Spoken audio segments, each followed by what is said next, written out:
We present Tony Hancock, Sidney James, Hattie Jakes, Bill Kerr and Kenneth Williams in Hancock's Half Hour.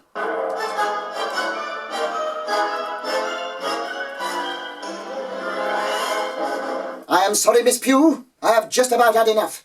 He's got to go. I am not putting up with it any longer.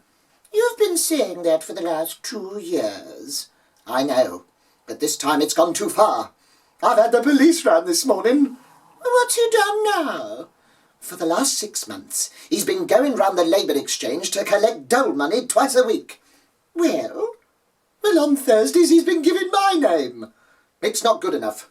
A man in my position cannot afford to have people think that he's out of work. It's probably gone all round the business. Hancock's on the dole. Ted Ray, Jimmy Edwards, all that lot having a good old laugh. You see, they'll be doing charity concerts for me at the Albert Hall next. Don't be silly, of course they won't. Well, they'd better. I've had the posters printed. And Kerr's not getting any of it. He's had enough of my money. I've kept that man for years. He'll do anything rather than go out to work. I don't know. Bill has done a bit of work this year. Work? 3 minutes in the dam busters and that was his lot, mate. He was exhausted. I didn't know that Bill was in the dam busters. Neither did anyone else. I turned round and asked somebody for a light, and he'd been and gone. What part did Bill play? I dunno. The bomb, I think. I wasn't looking. And that's another thing. Look at the social circles he moves in. He gets a strange delight out of mixing with some of these people. Sidney James, Edwardian Fred, Briefcase Bertie, Light-fingered Louis. How he never got called as a witness in the Jack Spot case I shall never know. But there's nothing wrong with Bill. He just likes to enjoy life. He's young and irresponsible. He's a layabout. He just believes in taking life not too seriously. He's just naturally gay and light-hearted.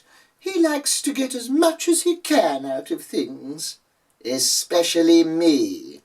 He's got no sense of responsibility. One has a debt to society, and Bill's is mounting up daily.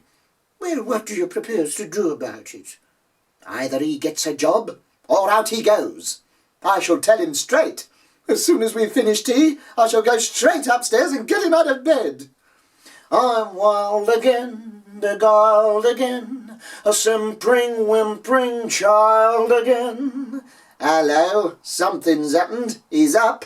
The bedclothes must have fallen off. Good morning, Tub. Hello. Good evening, William. Oh, yeah. Yeah, so it is. I must have been in bed for about 3 days. I wonder what got me up. Hunger? Oh, yeah, that was it. I'm starving. Say, why didn't you bring me something up on a tray? I could have starved up there. No, you wouldn't. You haven't done a thing to help me since you've been here. Oh, boy. Oh, I'm tired. I think I'll grab some dinner and then turn in again. Hey, Grizzly, pop over the pub and fill up my hot water bottle, will you? Oi, oi, Rip Van Winkle, a word in your ear. You can take that bib off for a start. This restaurant is closed. You're having no more free meals in this house. From now on, no pay, no eat. Tub, what's got into you, Tub? I'll tell you, I am finished. I am not keeping you in idleness a minute longer. It's hard enough keeping this house going. Rent, rates, food, running water. I can't do it all on my own anymore.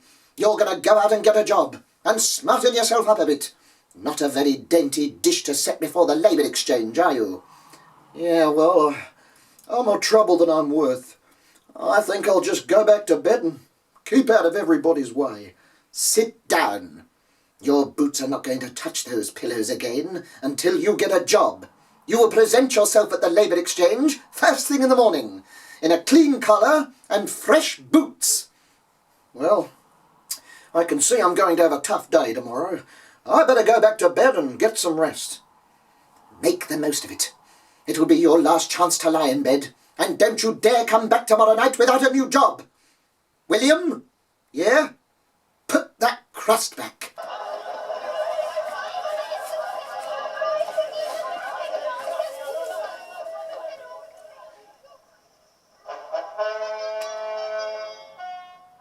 Now, if you tell the manager the Labour Exchange sent you, I'm sure he'll be able to offer you suitable employment.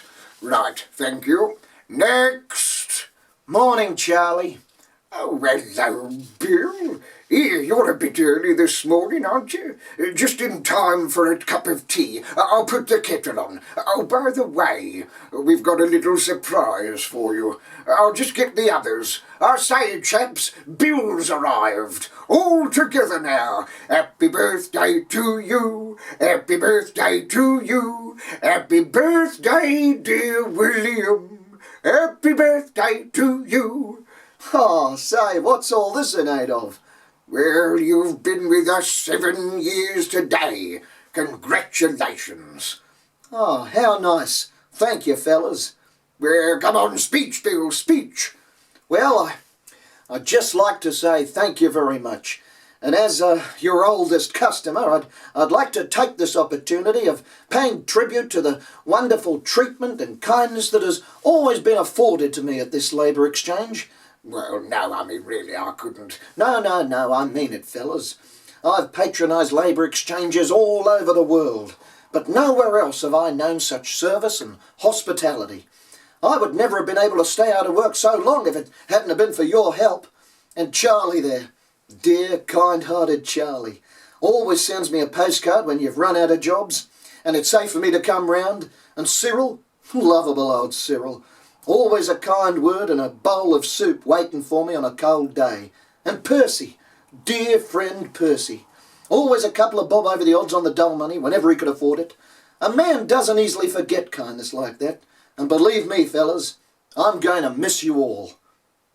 Mrs.? Well, I don't understand, Bill. You can't mean... Yes, Charlie. Even in the midst of laughter there is tragedy. I've got to get a job. Oh, no. Smelling salts, quickly. Smelling salts. It's poor Cyril. It's his heart, you know. The sudden shock. He shouldn't be working. But you know, Bill, this terrible thing, this job, you can't leave us now. Don't all the good times we've had together mean anything to you? You're joking. Say that you're joking, Bill. No, Charlie, it's true. I've got to go out and get myself a job. Well, it's only temporary, surely. You'll come back to us after the Christmas rush. No, Charlie, it's for keeps. Oh, so it's come to this. I suppose I shouldn't be surprised, really. It had to come. It couldn't last. We've been too happy. I suppose William, it's not... No, it can't be. Can't be that. What, Charlie? It's not somebody else. It's not another Labour Exchange that's come between us. No, Charlie, no, of course not. Oh, thank heavens for that. I don't think I could have stood that. It's the 7-year itch. That's what it is, isn't it? It happens every 7 years. You get the sudden urge to go out to work. But it wears off. You'll come back. We can start all over again. Charlie, no. Stop deceiving yourself. There's nothing I can do about it. I've got to go out to work. For good. All right, then. If you've made up your mind to go, I can't stop you. Oh, cursed be the serpent that drags thee from thy family's bosom to serve a foreign master. It's from Shelley. Well, goodbye, Charlie. No, Bill. Not goodbye. Au revoir. Here, take this address. They'll look after you. They're a good firm. The least I can do is give you a job with which you'll be happy. And now, go quickly, Bill. Don't look back. Don't make it any harder. Goodbye, William. Bill! Oh, he's gone.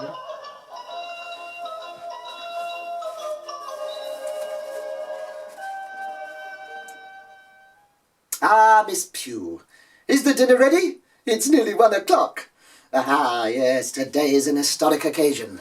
Kerr's first day at work. The battle has been won. Oh, here, is this my dinner? No, that's Bill's. I'm just taking it to him. Well, where is he? He's in bed. In bed?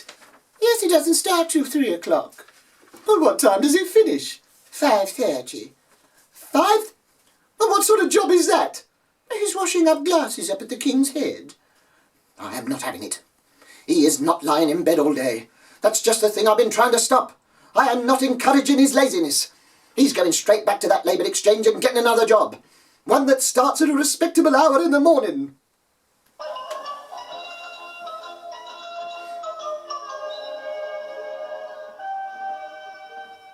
Well, I'm sorry the glass washing wasn't satisfactory, Bill, but here's something that should suit you. Just the sort of thing you're looking for. You start tomorrow morning at 9 o'clock. Thanks a lot, Charlie. See ya.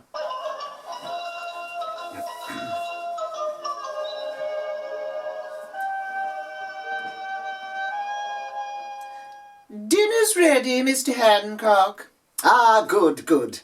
Only a rose I bring you. Yes, I'm in a good mood this week. Yes, I've enjoyed waking old Kerr up at 7:30 every morning. He couldn't get over it. It's the first time he's ever seen the sun on that side of the sky. And he doesn't finish until 5:30 at night. Quite right, too. A good day's hard work. He'll soon get used to it. Oh, he already has. I saw him hard at work this morning when I went shopping. Oh, really? Where? In the furniture shop. Well, what was he doing? He was in bed. In bed? Yes, in the window, demonstrating mattresses. They're very pleased with him. No shirking. He sleeps all day long. And he comes home here and crawls straight into bed saying that he's exhausted.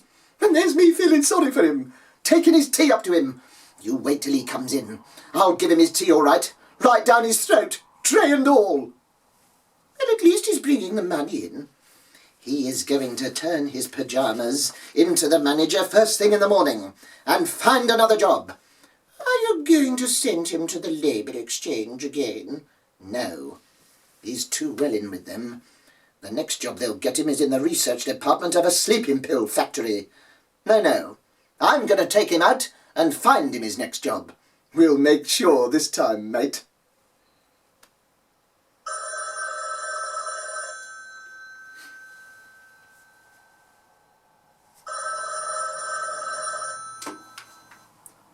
Hello, Sydney James Duplicating and Printing Services Limited. Edwardian Fred speaking. Oh, right. Yeah, just a minute. Sid? Hello? It's Carey Street Albert, the moneylender. He wants to know when the next set of pound notes will be ready. All right.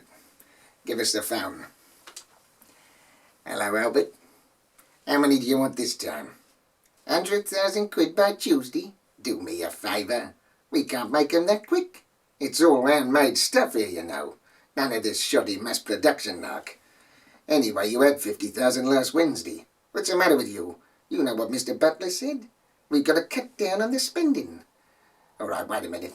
I'll just check up what we've got left in stock. Now, let's see. There's 1,500 in fivers hanging up on the clothesline in the garden. They should be dry tomorrow. There's 4,000 ounces in the oven. Yeah, they're going to take a little bit longer. Yeah, we haven't got a shilling for the gas. And then there's 210 bobs that Fred hasn't finished ironing yet. Now, that's a grand total of 5,700 quid's worth. How much? Oh, what do you? 35 and a tenner, including postage. In real money, if you please. No, I'm sorry, that's all I got. I'm short-staffed. Too many lads getting thrown in the nick these days.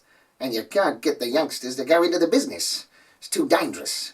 Still, I've got an advert in the window for a new printer. Yeah, but until I can find some Charlie to do it, I can't let you have any more. Good afternoon. Yeah, all right, Albert. I'll post them first thing in the morning. Cheerio. Well. Hancock and Billy the Cur. Well, what brings you round here? We have come in answer to your advert in the window. Smart lad wanted to learn printing trade. No experience necessary, and anything from 14 days to 6 months holiday a year guaranteed. Yeah, that's about right. Well, here's the smart lad. What, Billy? Yes, I want him to learn an honest trade. And how right you are. What's the money like? Well, it's perfect. It even fools me sometimes. Well, what about it, William? Oh, I don't care what I do as long as I make a lot of money. Yeah, well, you get the push if you don't. That's what I like to hear. An employer who insists on his employees having a share in the fruits of his business. Yeah, certainly. I mean, they get it in their pay packet sometimes. Yes, I can see you're going to be very happy here, William. I shall leave you to your work. Oh, and Sidney? Yeah? See that he doesn't slack or go to sleep. Keep his head away from anything soft. He'll have his head underneath a newspaper before the bells stop ringing. All right, don't you worry. I'll watch him. Ta-da, Hancock. Well now, Sid, what have I got to do? Well, you're going to be a printer. Don't I have to serve an apprenticeship for that? Oh, yeah, all right then, if you want to. Right, here's the press. Put a bit of paper in. Right. Now turn the handle. Right. Welcome to the printing trade. Now, wait a minute. I thought an apprenticeship lasted about 7 years. Well, yeah, normally it does. But I don't think we'll stay open that long. Now, all you have to do is turn this handle. I've got you. That's it. Now, all of them bits of green paper coming out there, you bundle them up into hundreds and put them in the oven. Regular one. Well, what are they? The dance tickets. Oh. Hey, wait a minute.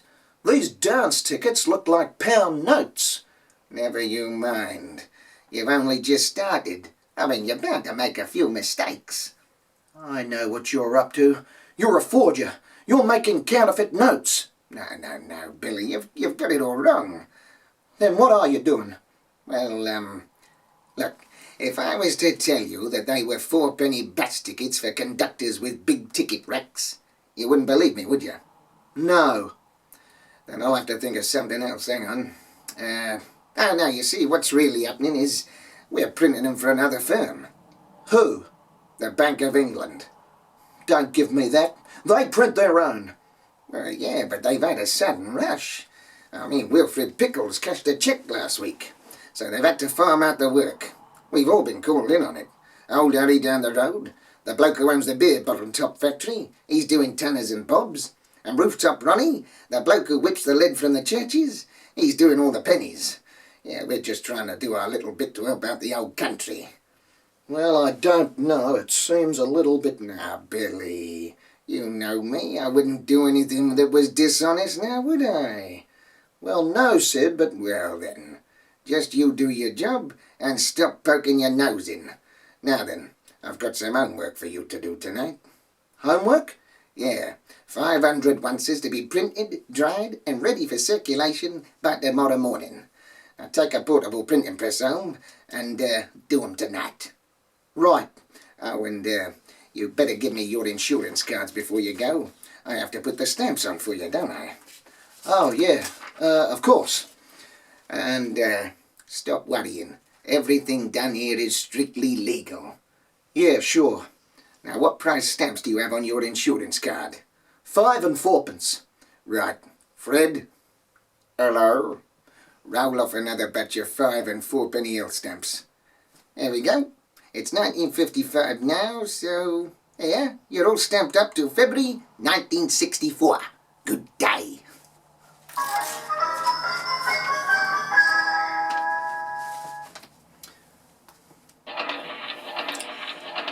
Mr. Hancock, dinner's ready. Eh? Dinner's ready. Oh, all right, I'm coming. In the front room. Eh? In the front room. Oh, cor blimey, that perishing printing press. You can't even hear yourself eat. Every night for a week he's been working up in his bedroom up there. At least he's staying in bed all day. You got a bit of peace and quiet. Well, it's your own fault. It was you who got the job for him. Yes, but I didn't know he was going to work at home. Why don't you shut up there? Oh, I can't stand any more of it. All this noise is driving me off my crust. My nerves are going. Look at my eyes. They're red, sunken. I can't stand it, I tell you. Mr. Hancock. What? They've stopped. How can you tell if it's stopped with all that noise going on? I tell you, I can't stand it. I can't stand it, I tell you. Don't you understand? I can't stand it. Mr. Hancock, control yourself. It's stopped. Well, restart it. You'll never hear acting like this again, mate. Well, that's another day's work finished. Aha! Dinner. Oh, lovely. Yeah, you're right about this working lark, Tub. It's good for you. Yeah, it gives you an appetite. Put my dinner down. Scraping it onto your plate. What's the matter with you? Oh, I'm sorry. I thought you'd finished. No, I hadn't even started yet. That's the size dinners I've been getting since you started work. Miss Pugh thinks you need feeding up. Why don't you go back to bed? You're more trouble than you're worth. Oh, no, Tub. I'm getting a like work. I wish I'd thought of it earlier. It makes a man fit. I don't feel a bit tired. I think I'll grab a few hours rest and then get up about 2 in the morning and do some more. Oh, blimey. Another plate full of aspirins for breakfast. Ah, well, that was a great meal, Grizzly.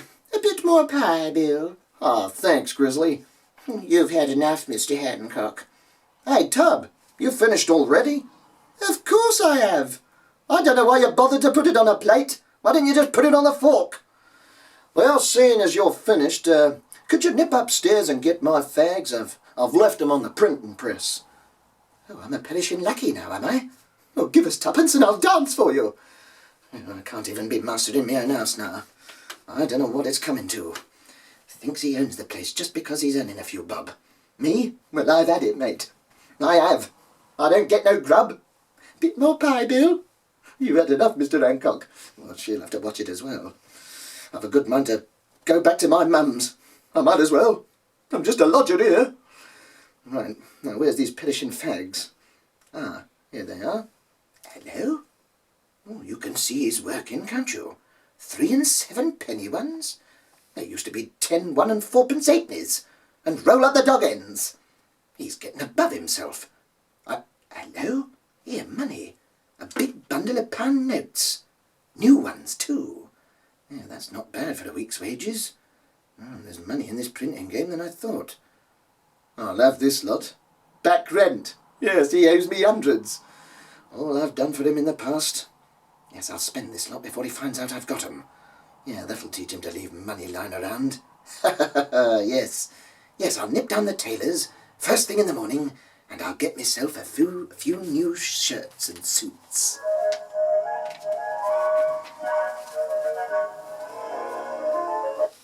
Hiya, Grizzly. Is the dinner ready?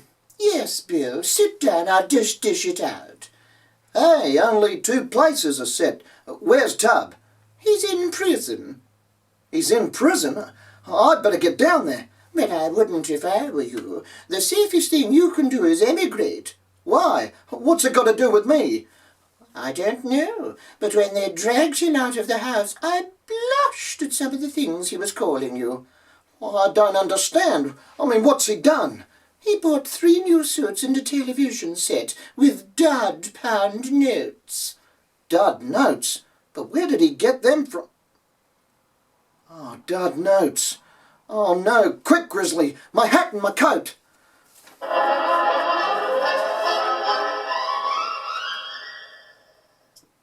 Number 1857369. Just a minute, my good man. 1857369 Esquire, if you please. I still have my dignity, you know. This is only a temporary arrangement. I'll have you know I'm in direct communication with the governor. How? I've been bashing me tin mug on the bars all night long.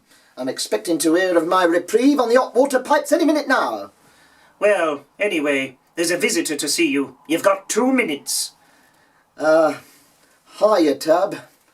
I like your new suit. Yes, I always choose this pattern. Addis tweed arrows and a round hat to match. You wait till I get out of this. This is all your fault. Other people go out to work all their lives without causing all this trouble, making counterfeit notes. The shame of it. They'll take my name off the Windmill Discovery Board. How could you do it to me? Look, Tub, I'm sorry about this. I can explain everything. Take this wire net away, just for 30 seconds. 1 punch, that's all I ask. Tub, please, don't get upset. Look on the funny side of it. Ha ha ha! Right, I've looked. Now what are you going to do about it? Believe me, Tub, I had no idea that these notes were duds. I was taken in. So was I. 4 FD great coppers. Now get me out of here. Leave it to me, Tub. I'll get this sorted out. You'll be a free man without a stain on your character within 12 hours, or my name's not Ned Kelly. It's not. Well, I'm just covering myself.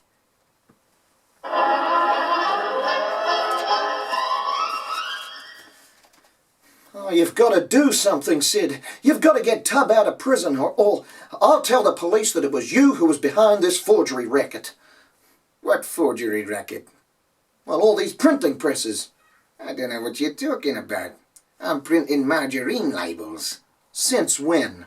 Well, since Hancock got picked up. We were in production 30 seconds after that cell door slammed. But you can't just leave him there, Sid. Look, Billy, stop worrying. I have never failed to help a friend yet, have I? I'll get him the best lawyer in town. He's got nothing to worry about. Number 1857369, Esquire. Hello. Visitor to see you. Who is it this time? It's your lawyer. Aha! Yes, now you'll see who's master. I shall show you can't keep me locked up. Right, you may pack my things, my good man. I shall be leaving immediately. Now, where is he? Good evening. Oh, God blimey, it's him. What are you doing here? Well, I'm your lawyer. Warder, could you direct me to the condemned cell, please? Oh, don't be like that. Oh, I'll get you off. I've never lost a case yet, you know. You mark my words. Yeah, I've defended you. No court in the country will convict you. Order in the court, I say. Now, with the powers invested in me, I hereby sentence you, Anthony Aloysius St. John Hancock, to a term of imprisonment not exceeding 6 months. Everything Kerr does lands me right in it. 6 months! You mark my words, you just said. After I defended you, no court in the country will convict you. That's what you told me. Well, there's no need to get shirty. It wasn't my fault. It was just that judge didn't like us, that's all. Well, yes, but 6 months. Well, that's all right. I got 9 months and I've got nothing to do with it. Oh, here, I'll appeal for you if you like. No, thank you. 6 months is long enough. You just wait till I get out. Oh, I'll see that Kerr doesn't cause any more trouble. And there's only one way to do that, mate.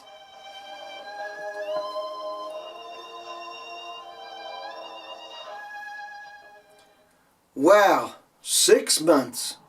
It sure is nice to have you back, Tub. You know something? What? I'm going to go out and get another job. No, don't trouble yourself. No, I insist. You were right about me being a layabout. The least I can do is bring in some money to help you keep things going. No, Bill, don't bother yourself. You stay where you are. But Tub, you've kept me strapped in this bed for 3 weeks now. I want to get up and go to work. You're staying where you are. You're not getting any more jobs. I've done enough time as it is.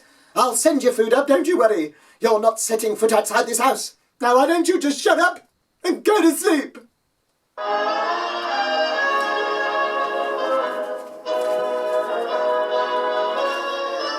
Yes, well, I think that went rather well, don't you? Yes. Shall we have a little drink here? Yes, Dolly, dear, can I have one of those drinks on a stick, please? Yes, I'll come and help you, dear. 1 moment.